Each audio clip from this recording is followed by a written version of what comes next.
Hi everybody, I hope you're having a great day. Today I'm sharing a tutorial with you for the Shadow Trinket box from Tonic Studios. The largest die here forms the lid and it has two different types of panels that you can use. The second largest die actually forms part of the base of the box, and then this other peculiar looking die is like the sunken part of the lid, so it's like a deep portion of the lid, which we'll explain in detail later on. But you get tons of dies. That long die at the top, that strip die, forms the sides for the base as well. In addition to the beautiful detailed panels, there are two debossed sentiments that you can actually cut into the lid of your box. The box on the right is a finished project that we're doing for this tutorial, and I also have a blog post which is a step-by-step tutorial for the matching cube box here. So I've done them in complementary colors and I think that they're really beautiful. The first part of the tutorial is going to be the base, so we're just going to grab the 3 dies that we need to create that base, and we are going to cut them out twice each. So for the construction of this box, I'm using 240 GSM navy cardstock, and I'm also going to be using red liner tape or white liner tape on all of the tabs, but also going over it with wet glue. This is really important because if you just use red or white liner tape, then the box will fall to pieces. You need that PVA glue, the wet glue, to hold it in place because it is permanent when it dries. The first thing you want to do is you want to take that smallest kind of square piece, and you want to stick it in between the 2 longer pieces. And then you want to stick the second square piece on either side. It doesn't matter what side it is. So you're going to have like a long snake, and this is going to form the sides of your base. Once we have adhered both of those little squares, we're going to take the largest piece there, so this is actually the bottom of it, and we're going to adhere it to the longest piece first. That's really important because I think it's the easiest way to grab all of those sides. So we're just going to pop the white liner tape adhesive off, and we're going to add some wet glue and make sure that that's pressed down really well. And then we are going to remove each portion one by one, adding the wet glue and then adhering it to the sides of that base.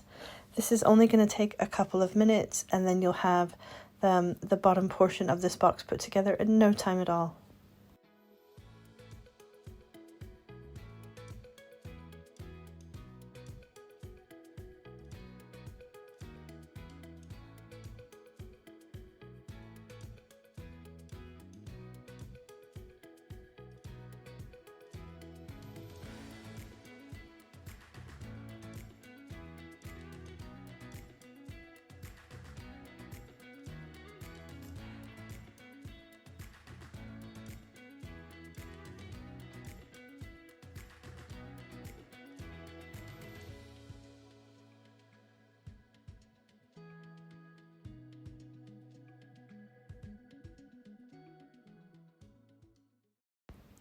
We've reached the last portion of the box now, so we're just going to add wet glue on both of those pieces and attach them together so we have the full base.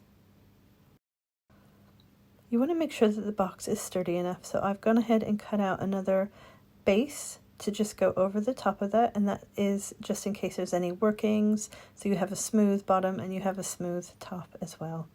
We've now got those panels. And we've cut them out. You don't need to see me doing this, but I have paper pieced each one of them so that they all match, and I'm going to go ahead and just adhere those around the box. Another important step is that once we've adhered all of our panels, we're just going to set this down so it dries completely. That's really important because you could pull the box apart if the glue hasn't dried completely. Whilst the base is drying, we're going to go ahead and make that lid and that sunken lid as well. So this is so stunning. It's beautiful. Just wait till you see it. This die set comes with 2 intricate floral panels, and they're beautiful. But the really interesting thing about this is that they're layering panels. So if you lay them over each other, you have the top one which has like larger open petals, and then you have the bottom one which is smaller. And the effect is astonishing. So we want to take the one with the largest open panels, and we want to cut it directly into our lid base. Now it's time to add some color into our projects, and we're going to add some Cornflower blue and coral.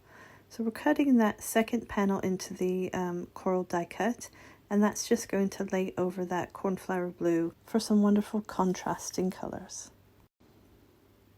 I really love this box and these panels. They're kind of like a little work of art, and really you're not going to get the best of them unless you start paper piecing in some of those flowers. So I thought that white would make it really pop, and so we're going to go ahead and paper piece those the flowers inside of the lid.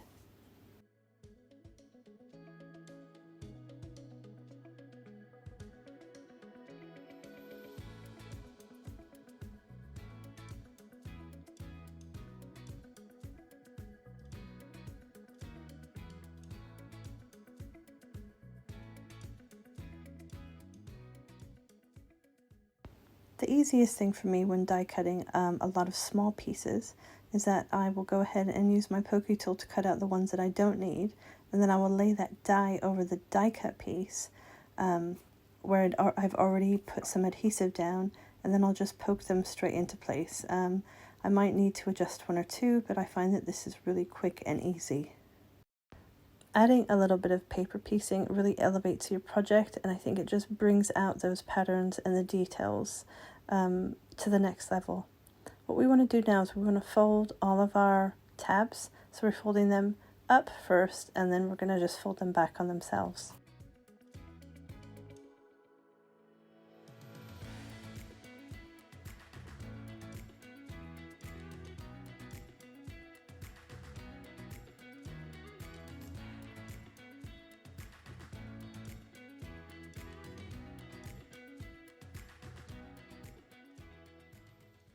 Now that you've folded all of your tabs so they're facing up, you're going to add your wet adhesive, and that's going to go on the inside of your lid.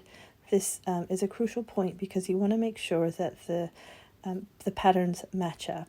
So what I do is I just put it over the top of it, and then I'm going to turn it around, and I'm going to adhere like one of the largest flaps. So that little tab there, and make sure that that's stuck down in place, and then I'm going to go over and just check it again and make sure that those florals are all in alignment, and then we're just going to go ahead and stick each tab down. We're going to go ahead and add our decoration to the lid before we adhere the sides to it. It makes no difference whether you do it before or after. I did the base after, and I'm doing the lid before. We've used Cornflower blue and white just to complement the box, and what I also decided to do off camera was I just lined the box again. So I used the coral for the base and then the white to go around the inside of the box.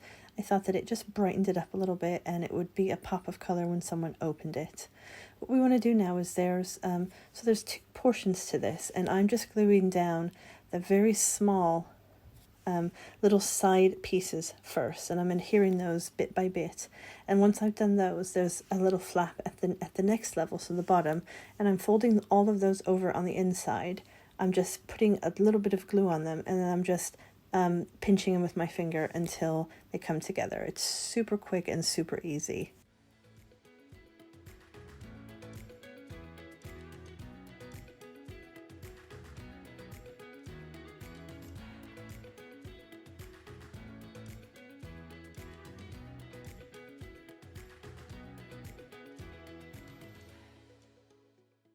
There's one more step, and we're going to create a little frame for the front or the top of the box. I think that this really finishes it off and kind of elevates it to something really special. So we've used those two dies here to create a little frame, and we're going to do a drop shadow. I couldn't make my mind up whether I wanted the white or the coral, so we are going to put the white on top of the coral and then just pop that on the top of the box. A really important part of paper crafting for me is to add the finer details and to make sure that my color choices work harmoniously together. I have been working on that recently, and I think that these, the navy, the cornflower, the white, and the coral really work together. And that is our finished box. I hope that you have enjoyed this tutorial and that it was easy to follow. If you have any further questions, you could just leave me a comment below and I will get back to you as soon as I can.